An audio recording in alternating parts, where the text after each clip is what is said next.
हम देखेंगे question based on offset voltage. Question है हमारे पास, in the given circuit input voltage V in is equal to 10 millivolt DC maximum possible output offset voltage VOO caused by the input voltage VIO with respect to ground is, option दिए हमारे पास A is 60 millivolt DC, B 110 millivolt DC, C 130 millivolt DC and D 150 millivolt DC। Diagram हमें given है, diagram में हमें दिया है R1 given है हमारे पास, गिवन दिया है हमारे पास डायग्राम में R1 गिवन है 1 किलो ओम, RF गिवन है हमारे पास 10 kilo ohm, then R2 given है, R2 is equal to 10 kilo ohm. From this हम कैलकुलेट करेंगे आउटपुट वोल्टेज। तो आउटपुट वोल्टेज हमें कैलकुलेट करने के लिए हमें डायग्राम में केवीएल अप्लाई करना पड़ेगा।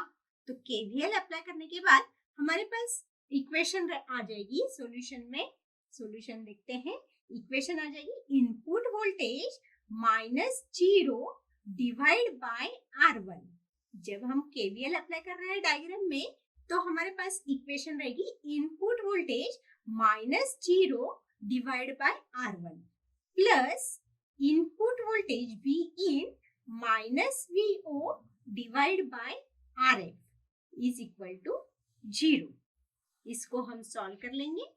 Input voltage divide by R1 minus 0 upon R1 is 0, so this plus input voltage divided by RF minus output voltage divided by RF is equal to 0। Again इसको solve करेंगे। Therefore input voltage is taken common from this, we get 1 by R1 plus 1 by RF and this one is taken as here of the equal to, so we get a 0 plus output voltage divided by RF। इस equation को KVL apply करने के बाद हमने simplify कर लिया है। Simplify करने के बाद इनपुट वोल्टेज और आउटपुट वोल्टेज को हमने डिफरेंट कर लिया है। अब हम यहाँ पे वैल्यू पुट कर देंगे इनपुट वोल्टेज की, R1 की, RF की और आउटपुट वोल्टेज और RF की। तो हमारे पास इनपुट वोल्टेज की वैल्यू है 10 मिलीवोल्ट, तो हम 10 मिलीवोल्ट यहाँ पे पुट कर देंगे। 1 बाय R1, R1 की वैल्यू है 1 upon 1 kilo ohm plus 1 by RF, RF की वैल्यू है 1 upon 10 kilo ohm is equal to, output voltage हमें यहाँ पे कैलकुलेट करना है और RF की वैल्यू है हमारे पास 10 किलो ओहम, तो हम यहाँ पे 10 किलो ओहम पुट कर देंगे। इसको अब हम सॉल्व करेंगे, सिंप्लीफाई करेंगे तो हमें मिल जाएगा आउटपुट वोल्टेज।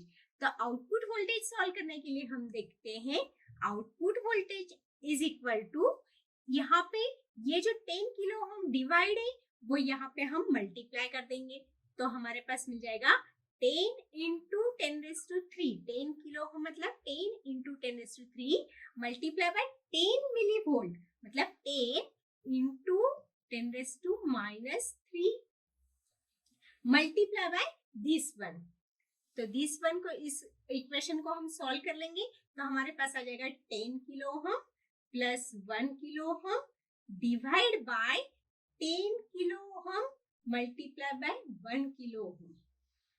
इसको अगेन हम सिंप्लीफाई कर लेंगे, ये कट हो जाएगा यहाँ पे और सिंप्लीफाई करने के बाद हमारे पास आ जाएगा 10 into 10 100 into 10 के प्लस 1 के 11 के डिवाइड बाय 10 के into 1 के, तो 10 के 10⁻³ मल्टीप्लाई बाय 10⁻³। यहाँ पे ये k से k हम काट देंगे, 0 से 0 काटेंगे यहाँ पे, तो हमारे पास यहाँ पे बच जाएगा 110 मिलीवोल्ट। 110 milli volt. ये 10⁻³ ऊपर आके 10⁻³ हो जाएगा, इसलिए हमारे पास जो आउटपुट वोल्टेज रहेगा वो मिल जाएगा हमें यहाँ पे 110 मिली वोल्ट। केवीएल अप्लाई करने के बाद इस इक्वेशन में हम offset voltage, output voltage calculate करना है, ऑफसेट आउटपुट ऑफसेट वोल्टेज से और इनपुट ऑफसेट वोल्टेज से। तो केवीएल अप्लाई करने से हमें इक्वेशन मिल जाएगी, इक्वेशन से हम सिंप्लीफाई कर लेंगे तो हमें आउटपुट वोल्टेज मिल जाएगा, that is the 110 milli volt.